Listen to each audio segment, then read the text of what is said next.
Estamos con don Carlos Sánchez Berzaín. Les reiteramos la pregunta. Ya tenemos un presidente, no hemos llegado a una segunda vuelta, la gente ha participado mayoritariamente, mucha gente sorprendida hasta del mismo candidato que ha ganado las elecciones. Don Carlos, ¿cuál es su percepción? Buenas tardes. Mire, si usted me ha seguido en el último año, desde que Evo Morales sale, y estos 11 meses en los que debió haberse hecho un gobierno de transición y no se hizo, yo he planteado que salió el dictador, pero no la dictadura, porque salió Evo Morales y la presidenta interina y su gobierno, que tenían que haber sido de transición, mantuvieron la Constitución, las leyes, el padrón electoral, los órganos de poder de la dictadura. Nada cambió. Yanine Áñez lo que tenía que hacer era un decreto presidencial para reconocer la vigencia de la República de Bolivia, cerrar la Asamblea de la Dictadura, cesar los jueces de la dictadura, cesar el Tribunal Constitucional de la dictadura, cesar la Fiscalía General y los fiscales de la dictadura, y de esa manera parar la impunidad. Y lo que ha sucedido en 11 meses agravados por la pandemia ha sido que Yanine Áñez, más bien amparada en la Constitución de la dictadura, se ha proclamado candidata, porque en la Constitución de la República el presidente en ejercicio no puede ser candidato, ha perjudicado el proceso de unidad de la oposición y después ha hecho corrupción con las leyes de la dictadura, porque en las leyes de la democracia el sistema es diferente y no hubiera podido ser tan grave, tan extrema esa corrupción. Resultado, salió el dictador y no la dictadura, y en el sistema dictatorial, ¿quién gana? Gana la dictadura, porque el MAS no debió participar en esas elecciones por haber sido el partido del fraude electoral, y de la dictadura tenía que haber estado inhabilitado.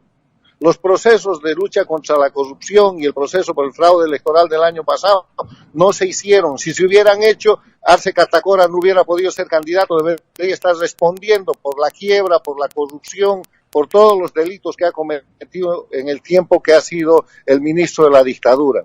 Entonces, además de aquello, llegamos al bloqueo del oxígeno promovido y operado por Evo Morales y sus sindicatos y federaciones de coca y de cocaína, y es ese bloqueo que mata a más de 40 bolivianos el que fija la fecha de la dictadura, y con opositores funcionales a la dictadura. Entonces la dictadura ha hecho de las suyas. Evo Morales renuncia y abandona el país 10 de noviembre del 2019, 11 meses después se convierta en 55% de apoyo popular, con pandemia de por medio, con masacres de por medio, con bloqueo del oxígeno de por medio. O sea, no hay razón para que el pueblo boliviano cambie de esa manera tan diferente la situación que tiene. Entonces, ahí hay fraude electoral, y encima de eso, la presidenta interina se apura para hacer un reconocimiento. El Tribunal Supremo Electoral suprime el procedimiento de conteo rápido y lo reemplazan, de hecho, con anuncios de encuestas, y los opositores se entregan al sistema dictatorial. El resultado de eso es que Bolivia sigue siendo un país rehén. La dictadura nunca se fue, ahora vuelve un operador del dictador, y eso va a ser tremendo para Bolivia, porque vamos a ver cómo se incrementan las persecuciones políticas, la impunidad y la corrupción, y eso ya se ha puesto de manifiesto en estos últimos días, con leyes de impunidad, con la anulación que los jueces de la dictadura han hecho prácticamente todos los procesos contra Evo Morales, y con la desaparición de los 2/3 del propio reglamento dictatorial de la Asamblea. El tema es que hay un pueblo que no está de acuerdo con eso, hay una situación de acusación de fraude electoral, y el Tribunal Electoral lo que debería hacer es permitir una auditoría para transparentar aquello y por lo menos devolverle al pueblo boliviano la confianza de que ellos no son unos operadores más de la dictadura. Muchos analistas, mucha gente acá en Bolivia atribuye la derrota de la oposición a eso mismo, a una división, y también con casos que ha habido de corrupción en este gobierno de transición. ¿Qué nos dice al respecto, don Carlos? Mire, hay dos clases de fraude que se han cometido en Bolivia. En Bolivia no hay duda que hay fraude electoral. Y hay fraude sistémico y hay fraude factual. ¿Qué es el fraude sistémico? El fraude en el sistema. El fraude de ir a elecciones con la constitución de la dictadura, donde no hay sufragio universal, no hay voto universal y no hay igualdad de los ciudadanos, entre otras tantas barbaridades. Fraude sistémico consiste en ir a elecciones con el padrón de la dictadura. ¿Cómo es posible que un país con 11 millones de habitantes tenga 7,5 millones de votantes? Explicaba que el fraude sistémico consiste en las leyes, en las disposiciones, incluida la constitución de la dictadura, que permiten el fraude, que hacen desaparecer el sufragio universal, que han hecho desaparecer la igualdad de los ciudadanos y que le dan ventaja al sistema de la dictadura para construir con minorías relativas mayorías absolutas. Y el fraude factual es el fraude que han hecho en torno a la elección. Es el fraude de permitir que un partido que debería estar inhabilitado compita, el MAS. Es el fraude de que en las mesas no han habido delegados de los candidatos que se dicen de oposición. Y eso ha permitido prácticamente el llenado arbitrario y fraudulento de muchas mesas, como se están demostrando.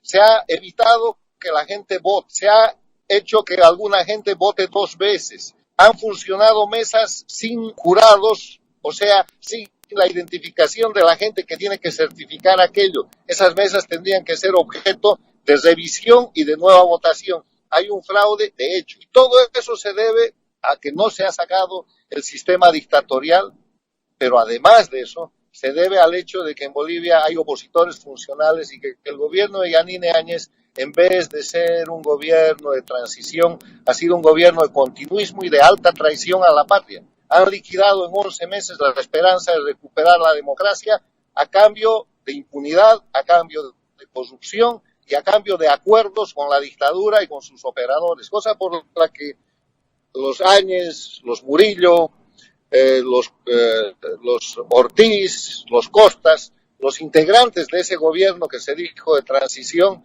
y que resultó de continuismo dictatorial, le tienen que dar cuenta al país. Camacho es un miembro que ha servido para que entre de nuevo el MAS, don Carlos. Mire, toda la oposición no tiene nombre. Mesa, Camacho, Quiroga, la propia Yanine Áñez, toda la gente que ha participado en eso tiene el pecado capital de no haberse unido, primero.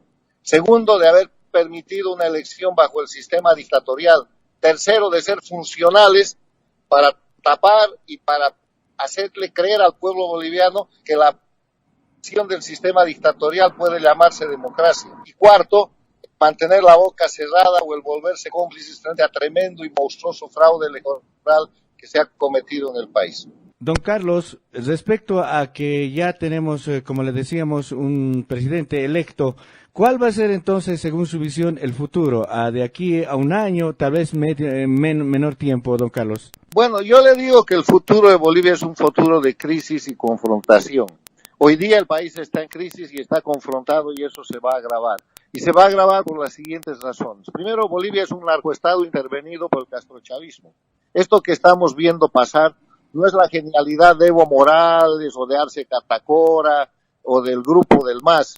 Esta es la operación directa del G2 cubano, del castrochavismo, realizada desde Venezuela con la base física en la Argentina. Bolivia es un país intervenido para mantenerlo como un narcoestado. La crisis económica es atroz, la deuda externa es monumental y el estado de necesidad del pueblo boliviano es muy grande, que no va a poder ser arreglado por este régimen que ha destrozado la economía boliviana, habiendo hecho desaparecer incluso la riqueza del gas en los 14 años de dictadura. Tercero, lo que tenemos es una situación que además de crisis plantea una confrontación entre los bolivianos, porque hay regiones, hay sectores, la mayoría del pueblo boliviano que no cree que la dictadura haya ganado limpiamente, y este hecho de evitar la revisión de las elecciones, de evitar una auditoría y de evitar que las cosas se transparenten, acrecienta aquello. Y el otro tema muy grave, la impunidad y el revanchismo.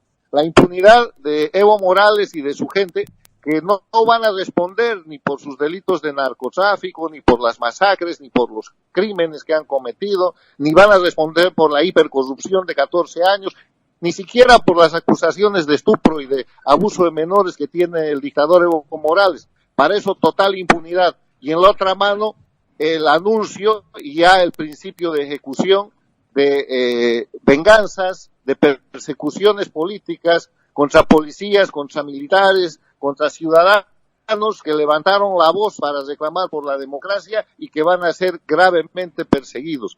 Lo que viene es un escenario de crisis, confrontación, crisis económica y persecución, y que la dictadura que se instala en pleno debe estar preparando más casos de persecución, como el caso del Hotel Las Américas, o los casos terrorismo, o el caso Porvenir. Le pondrán otros nombres, pero perseguirán a la gente para destrozar la oposición. Bueno, ahí teníamos Carlos Sánchez Bensahí, quien da un análisis. Fraude, dice que fue lo que ocurrió acá en varios puntos, ¿no? En el barrio de Sistemas, también al haber permitido que el movimiento socialismo mantenga esa candidatura. Realmente es un tema interesante y digno de análisis.